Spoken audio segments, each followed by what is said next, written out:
सब लोगों को पता है कि जिस समय समुद्र मंथन हुआ था अमृत प्राप्ति के लिए, तो दो शक्तियां उस समय लगी थी, दैत्य और देव, देवता, देव और दानव, दो शक्तियां, और दोनों ने ही अमृत प्राप्ति के लिए समुद्र मंथन किया। उस समुद्र मंथन में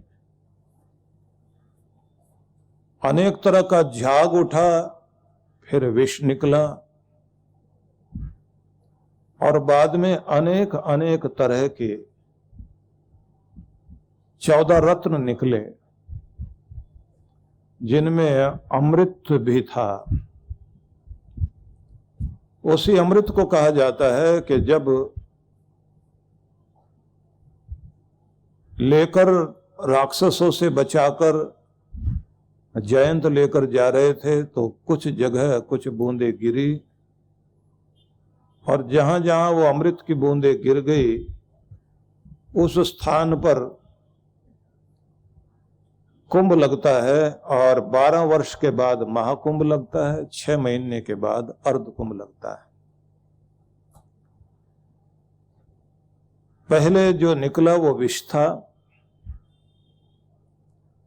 तो ऐसा कहा जाता है कि योगी लोग अपने ध्यान में बैठकर अपनी 2 तरह की शक्तियों को, जो हमारे अंदर संकल्प विकल्प, अच्छी और बुरी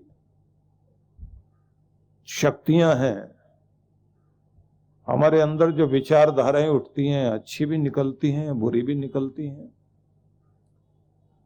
उनके द्वारा हम लोग मंथन करते हैं अमृत प्राप्ति के लिए।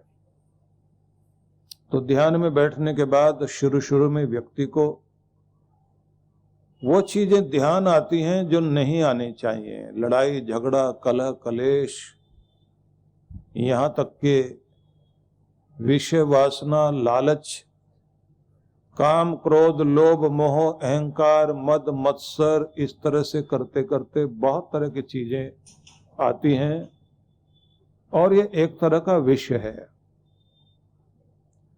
जब ये विष आता है बाहर, तब व्यक्ति व्याकुल हो जाता है कि आंखें बंद करके बैठो तो भगवान तो याद आता नहीं, संसार याद आता है, संसार में भी जो हम याद नहीं करना चाहते वह सब चीजें आती हैं, और भटकाने वाले चीजें आती हैं, तो उनको फिर प्रार्थना करनी पड़ती है कि प्रभु आप ही इसको संभालें। तो भगवान शिव ने जैसे विष को पिया, वैसे हमारे अंदर का जो जहर है उस सबको पीने का काम भगवान शिव ही करते हैं। ये ध्यान रख लेना चाहिए। अनेक तरह का पाप पंख हमारे अंदर मौजूद है, बहुत तरह का जहर है। उस जहर के कारण हम लोग समय समय पर वैसा वातावरण मिलता जाए तो विचलित तो हो ही जाते हैं, लेकिन साथ साथ और गलत होते जाते हैं। ऐसी स्थिति में भगवान ही हमें संभाल पाते हैं। तो इसलिए कहा जाता है कि प्रत्येक व्यक्ति को भगवान से ही प्रार्थना करनी चाहिए, भक्ति करते हुए, कि मेरे अंदर का सारा विष नष्ट हो, मेरी वृत्तियां पवित्र हो, मेरा ध्यान प्रभु आपके चरणों में लगे। और जब हम लोग प्रभु से जुड़ते हैं, उसके भजन में, जाप में, संकीर्तन में, ध्यान में, तो धीरे धीरे करके हमारे अंदर का जो जहर है वो कम होना शुरू होता है। कुछ लोगों के जीवन में तो ये घटना इतनी अद्भुत ढंग से घटती है कि पहला जीवन कुछ होता है और बाद का जीवन कुछ का कुछ हो जाता है। मतलब दिन रात का अंतर जीवन में आ जाता है, पर आएगा उसी के अंदर जिसके अंदर लगन लगती है।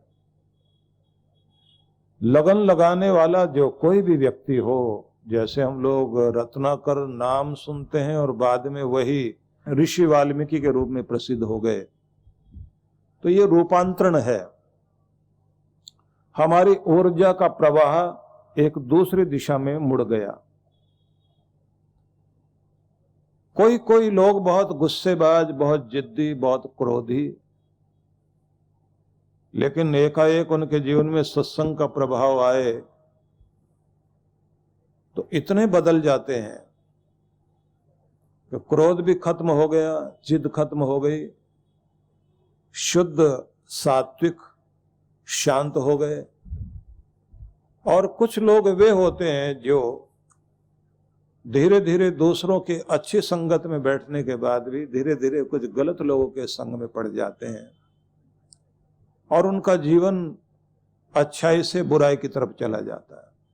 तो यात्राएं इस तरफ होती हैं, कुछ लोग प्रकाश से अंधेरे की तरफ जाते हैं, कुछ अंधेरे से प्रकाश की तरफ।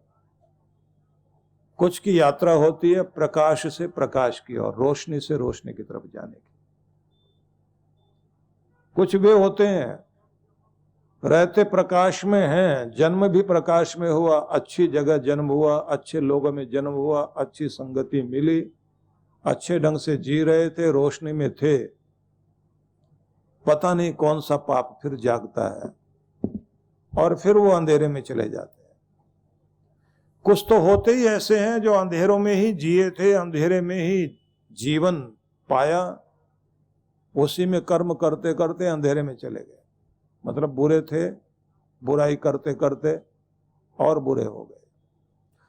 तो जब आपके जीवन में सत्संग का प्रभाव आता है, धर्म का प्रभाव आता है, बुद्धि बदलती है, भक्ति आती है जीवन में, तो परिवर्तन आता है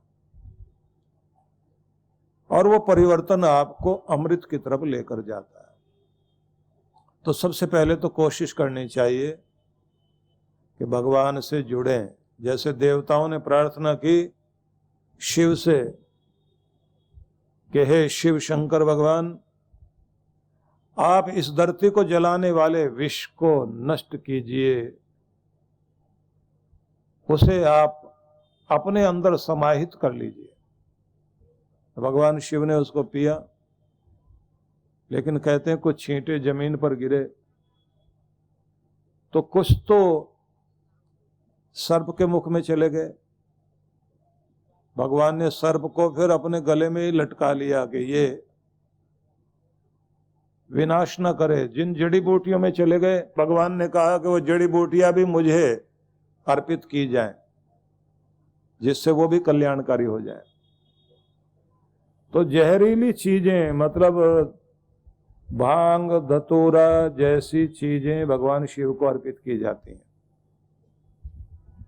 लेकिन वो सब हैं क्या? आग जो है वो भी जहरीला है,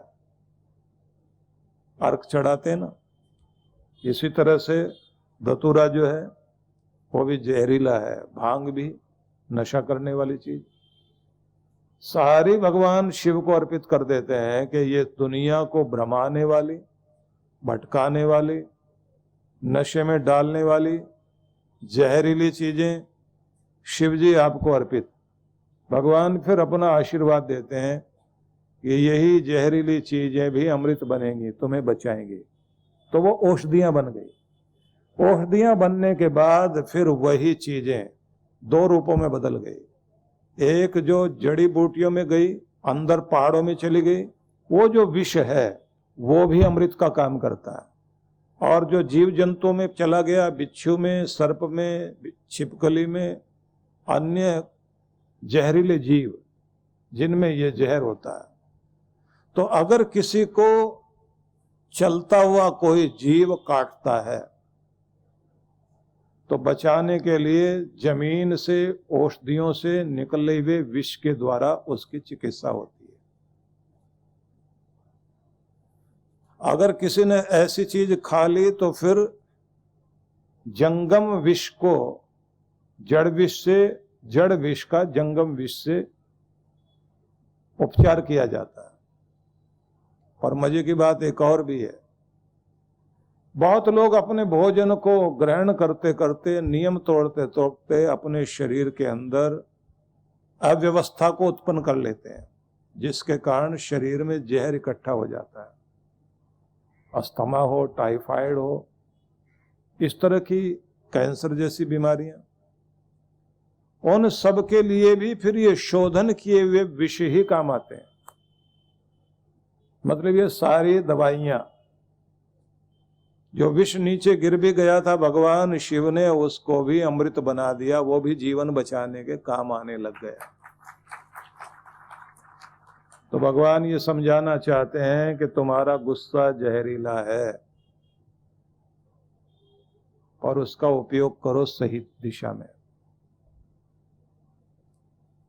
जो बुरी आदतें आपको, गलत चीजें आपको अपनी तरफ खींचती हैं, तो जिद करो कि अब अपने आप को बदलेंगे। और ये कि किसी चीज में इतनी हिम्मत कैसे हो गई कि वो मुझे पागल बना दे। तो जब आप अपनी चीज का उपयोग अलग ढंग से करेंगे तो वही आपके उत्थान के काम आएगी। मतलब वही सीढ़ियां ऊपर ले जाती, वही नीचे भी लाती। तो वे लोग जिन्होंने अपने ऊपर क्रोध करके अपने आप को संभाला कि हो गया जो अब तक, अब आगे नहीं होगा, अब तक गलतियां हुई, आज से अपने आप को बदल रहे हैं। अगर आप रूपांतरण कर सकते हैं तो विष अमृत बन जाएगा। ये सोचने की बात है। आप अपनी किन किन आदतों के गुलाम हैं, ये आपको सोचना पड़ेगा। कौन सी ऐसी चीज है जो आपको भटकाती है, बहकाती है, गलत तरफ लेकर जाती है। कुछ लोग आपके इमोशनल होने का फायदा उठाते हैं, आपको गुस्सा दिला देंगे, जोश दिला देंगे, आपको भड़का देंगे, आपको बहका देंगे, आपको निराश कर देंगे। आपके अंदर कोई भी ऐसी चीज तारीफ कर करके आपका दिमाग घुमा देंगे। इमोशनल लोगों के साथ ये समस्या है, बहुत जल्दी वो जोश में आ जाएंगे। और यहां तक भी होता है कि कभी कभी तो जब बंटवारा हो रहा होता है ना,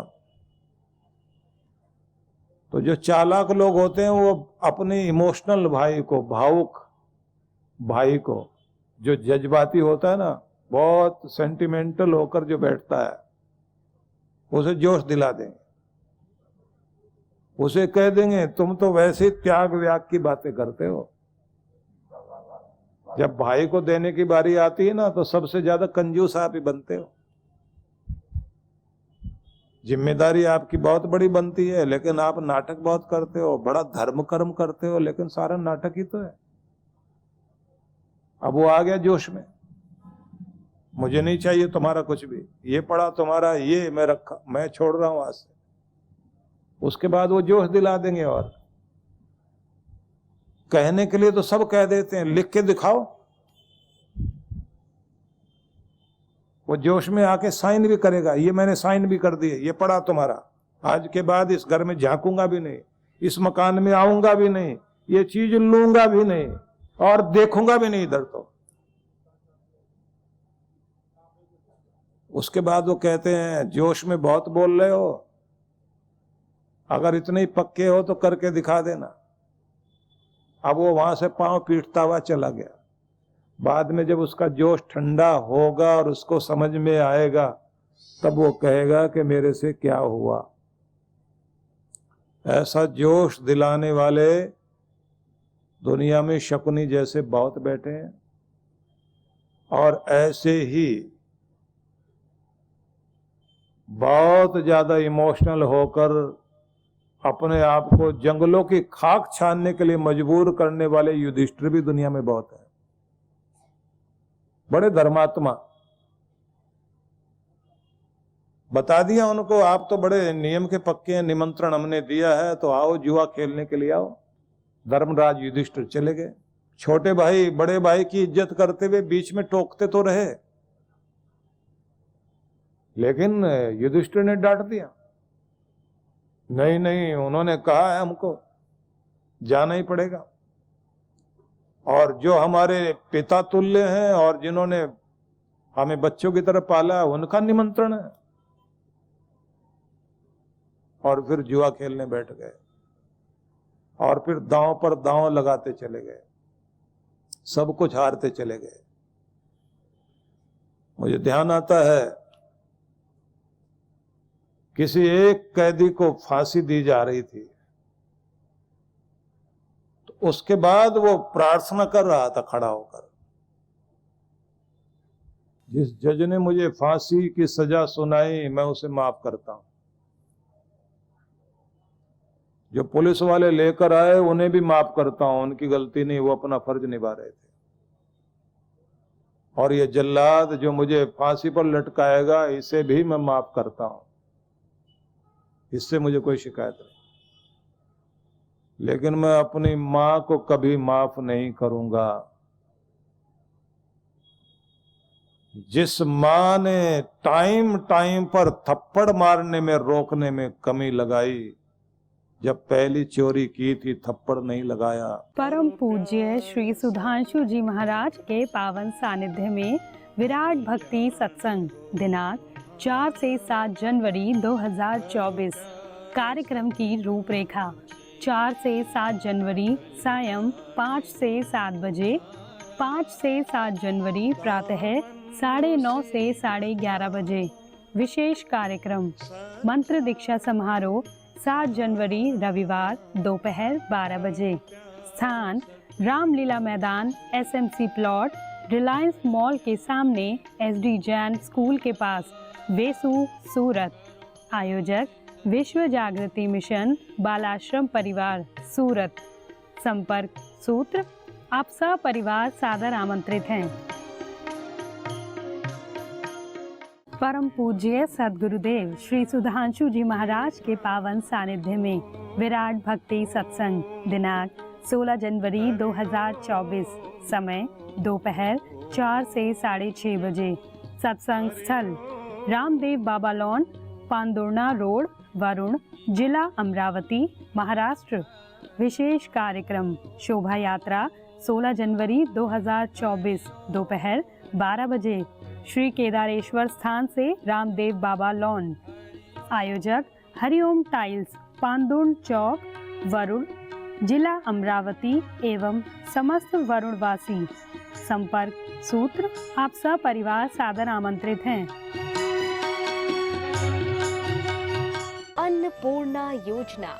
इस योजना में आप अपने एवं अपने परिवारजनों के जन्मोत्सव, विवाह की वर्षगांठ तथा दिवंगत परिजनों की पावन स्मृति में आनंद धाम आश्रम में स्थित गुरुकुल के ऋषि कुमारों एवं वृद्धाश्रम के वृद्धजनों को सहभोज करा सकते हैं। इस अवसर पर प्रातः गुरुकुल के ऋषि कुमारों द्वारा वैदिक मंत्रोच्चारण के साथ आपके एवं आपके परिवार की मंगल कामनाओं के निमित्त यज्ञ का आयोजन किया जाता है। यजमान की सुख, समृद्धि और दीर्घ आयु के लिए प्रार्थना भी की जाती है। दोपहर को सहभोज का आयोजन होता है। आप सपरिवार आनंद धाम पधारे, यज्ञ में भाग लें और अपने हाथों से भोजन कराकर पुण्य लाभ एवं आत्म संतुष्टि के भाव से जीवन को आनंदमय करें। इस योजना से जुड़ने के लिए एवं अधिक जानकारी के लिए संपर्क करें 958-2954-200, 9560792792। सहयोग राशि भेजने के लिए हमारा अकाउंट डिटेल है